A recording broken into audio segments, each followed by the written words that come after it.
ধানের শীষের কাণ্ডারি জননেতা জনাব লুৎফর রহমান মতিন সাহেব, যাকে দেশনেত্রী বেগম খালেদা জিয়া এবং তার আমাদের প্রিয় নেতা তারেক রহমান ধানের শীষ প্রতীক প্রদান করে স্বাধীনতাকে প্রেরণ করেছেন।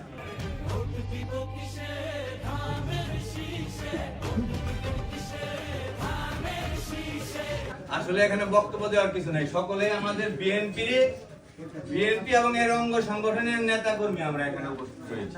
সুতরাং বক্তব্য দেওয়ার কিছু নাই। আমি একটা পয়েন্টে দুটি কথা বলি যে আসলে আমরা ইতিপূর্বে 2008 সাল থেকে 2024 সাল পর্যন্ত একটা ভীষণ নিয়ে তো এই ফ্যাসিস্ট সরকারের বিরুদ্ধে আন্দোলন করেছিলাম নাকি? যে ভীষণটা কি ছিল? গণতন্ত্র পুনরুদ্ধার, অর্থাৎ মানুষের ভোটের অধিকার তাদেরকে ফিরিয়ে দেয়। তারেক রহমান কিন্তু আন্দোলনকালীন সময়ে বরাবরই বলেছেন যে যতক্ষণ পর্যন্ত এদেশের জনগণের ভোটের অধিকার আমরা ফিরিয়ে দিতে পারবো না, ততক্ষণ পর্যন্ত এই ফ্যাসিস্ট সরকার বাংলাদেশের জনগণের উপরে চেপে থাকবে। আগে মানুষের ভোটের অধিকার আদায় করতে হবে। আমরা মনে করি বিগত 24 সালে ছাত্র জনতার গণ অভ্যুত্থানের মাধ্যমে বাংলাদেশের জনগণ তাদের ভোটের অধিকার ফিরে পেয়েছে। এখন প্রশ্ন হইল, গণতন্ত্র কত সুন্দর জিনিস। মুজাম্মেল হক হিরু ভাই যদি একটা ভোট দেন ধানের শীষে, আর এই পার্ক ইউনিয়নের একজন রিক্সাওয়ালা যদি একটা ভোট দেন ধানের শীষে, মূল্য কি কারোর চেয়ে কম? হ্যাঁ, গণতন্ত্রের সৌন্দর্য এখানে, এবং এই গণতন্ত্রের জন্য আমরা এতদিন সংগ্রাম করছি। সুতরাং আমাদের ভোট বৃদ্ধির জন্য যদি আমরা মনে করি যে আমরা নেতা কর্মীরা ভোট দিলেই মতিন সাহেব পাস করে যাবেন, এই ধারণাটা অমূলক। সময় অত্যন্ত কম, মানুষকে এখন বোঝাতে হবে। এখানে বক্তৃতা করে ভোট বাড়ানোর কোনো উপায় নাই। যদি আল্লাহর রহমতে বাংলাদেশের জনগণের প্রত্যক্ষ ভোটের মাধ্যমে বাংলাদেশ জাতীয়তাবাদী দল এদেশের রাষ্ট্র ক্ষমতায় অধিষ্ঠিত হয়, সেই ক্ষেত্রে তারেক রহমানের যে কর্মসূচি, যে দেশ গড়ার যে পরিকল্পনা তিনি নিয়েছেন, অন্তত দুটি বিষয়ে আমরা কিন্তু জনগণকে তাদেরকে ওয়াকিবহাল করতে হবে। কি সেই দুটি বিষয়? একটি হলো ফ্যামিলি কার্ড। ফ্যামিলি কার্ডটা কি হবে? প্রত্যেকটা ফ্যামিলির বয়োজ্যেষ্ঠ মহিলার নামে একটা করে ফ্যামিলি কার্ড দিবেন উনি, যদি বিএনপি রাষ্ট্র ক্ষমতায় অধিষ্ঠিত হয়। ওই ফ্যামিলি কার্ডের মাধ্যমে তিনি কি পাবেন? প্রতি মাসে 2500 টাকা করে পাবেন।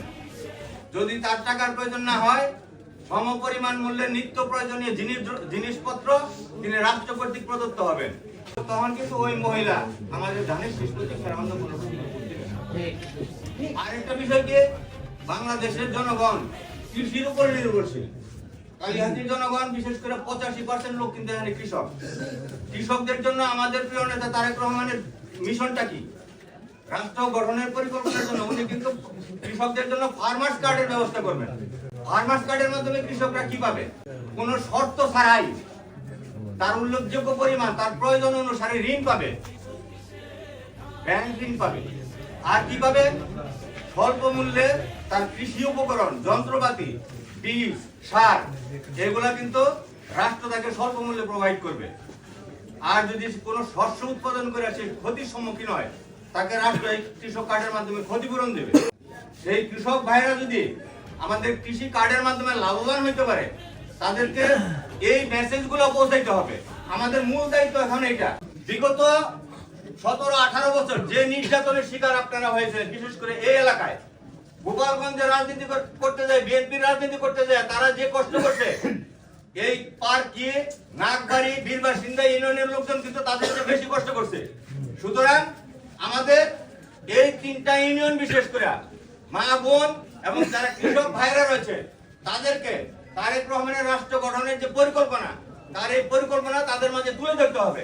তবেই কিন্তু আমাদের প্রতি তাদের ভালোবাসা জন্ম নিবে। এবং আমরা যদি ভোট বৃদ্ধি করতে চাই ধানের শীষের জন্য, এটি একমাত্র উপায়। এবং ঘরে বসে না থেকে প্রতিটি বাড়িতে মুখ করতে হবে মা বোনদেরকে, কৃষক ভাইদেরকে। তারা যে সুযোগ সুবিধাগুলো পাবেন, আগামীতে যদি রাষ্ট্র ক্ষমতায় জাতীয়তাবাদী দল অধিষ্ঠিত হয়, এই সুযোগ সুবিধাগুলো তাদেরকে ওয়াকিবহাল করতে হবে। এবং সেটি আমাদের এখন একমাত্র কাজ। আমি মনে করি জননেতা জনাব লুৎফর রহমান মতিন সাহেবের নেতৃত্বে কালিহাতীতে আগামীতে আমরা তারেক রহমানের নির্দেশ মোতাবেকই আমরা রাষ্ট্র গঠনের সেই পরিকল্পনার একটি অংশ হিসাবে কালিহাতীর জনগণকে আমাদের রাজনৈতিক যে ভীষণ তাদেরকে অপব্যবহার করা, তাদেরকে জানানো এবং তাদেরকে উদ্বুদ্ধ করে ধানের শীষে যাতে তারা সর্বোচ্চ সংখ্যক ভোট প্রদান করে আমাদের প্রিয় নেতা জননেতা জনাব লুৎফর রহমান মতিনকে জাতীয় সংসদে প্রেরণ করতে পারেন এবং জনগণের প্রত্যাশা অনুযায়ী আমরা তাদের কাছে ওয়াদাবদ্ধ থাকব তিনি যেন এই কালিহাতীর মাটির সন্তানদের জন্য উন্নয়নের জন্য সার্বিক ভূমিকা রাখবেন সেই আশাবাদ এবং সেই দাবি আমি ওনার কাছে রেখে আপনাদের সকলের পক্ষ থেকে আমি আমার সংক্ষিপ্ত কথা এখানে শেষ করছি। ধন্যবাদ সকলকে। আসসালামু